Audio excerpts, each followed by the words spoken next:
So hey guys, welcome to another Warframe video where today we're finally checking out the Incarnon Atomos, so let's get right to it. You can get the Incarnon adapter for the Atomos from the steel part version of the circuit game mode. Once you have the adapter, and the Atomos of course, you can take them over to Cavallero in the Chrysalith to combine them. But this also requires 20 Pathos clamps, which you get from the Worm boss fight, 17 Yeo shrubs, which is a plant that grows in the snowy section of the Paradox, and 80 Lamentus, which drops from Thrax enemies in the Paradox. This allows you to evolve the weapon for a bunch of buffs, and it unlocks its Incarnon mode. You can build the Incarnon meter by headshotting enemies, and once you have any level of charge, you can press the secondary fire button to activate it. In this mode, the weapon fires a slow-moving but highly damaging explosive projectile that does primarily blast damage, and it has increased crit chance, crit damage, and status chance. Now, before you can take full advantage of the evolutions, you're gonna have to do a few things with the weapon. So firstly, you're gonna have to do a solo mission with the Atomos, then you have to kill 100 enemies with its Incarnon mode,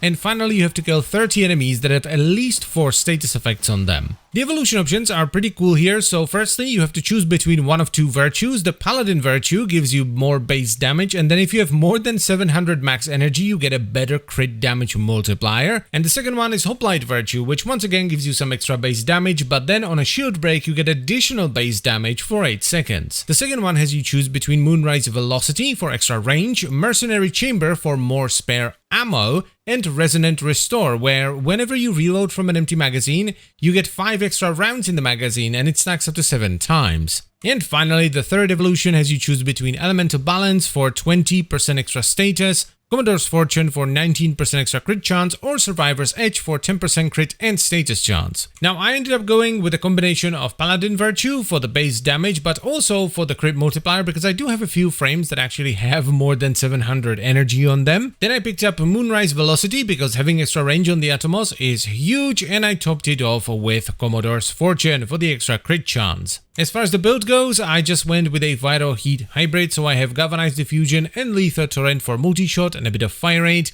Galvanized Shot for the status, Creeping Bullseye for crit chance with Prime Target Cracker for crit damage. Then I have Primed Heated Charge for a ton of heat, Pistol Pestilence and Frostbite for Viral and status, and I'm running secondary Merciless for the damage and reload speed. This setup will absolutely trash the normal star charge, and you can take it pretty far into Steel Path as well. The main issue with the Atomos is going to be ammo sustain, because even though we're running Creeping Bullseye, so we lower the fire rate a little bit, it still chews up ammo pretty fast. So I would highly recommend you run Ammo Mutation in the Exile slot. The only reason I don't have it in there at the moment is because I just didn't have the time to do it yet. But it's definitely something that I'm gonna do in the next day or so. Now, while I definitely like the Incarnon Atomos, there's one thing that really bugs me about it, and that's building the Incarnon meter. My god, building the Incarnon meter with this thing is a pain. Because A, aiming with the Atomos is a pain, because whether you're aiming down sights or not, it's constantly bobbing in and out of your crosshair, so it's a pain to aim with. B, even if you do manage to headshot things, it builds the Incarnon meter very slowly, and C, it actually does good damage outside of the Incarnon mode, and it chains around, so it kills everything before you have a chance to fill the Incarnon meter most of the time. So I found that I barely ever use the Incarnon mode when using the Incarnon Atomos. Now, while that might sound really bad, it's not actually the worst thing in the world, because eventually you will build up your Incarnon meter so you can use the AoE explosions, but also the evolutions buff the Atomos a lot outside of the Incarnon mode, so the weapon is fine as it is, even if you're not using the Incarnon mode. So while I wouldn't personally prioritize this over most of the other Incarnon weapons, I would still recommend you pick this up at some point, because it does juice the Atomos up quite a bit. Just make sure you have Ammo Mutation on there, because as I've said already, this weapon gobbles up ammo quite fast. So the final verdict is good, though I wouldn't necessarily prioritize it over something like the Boltor.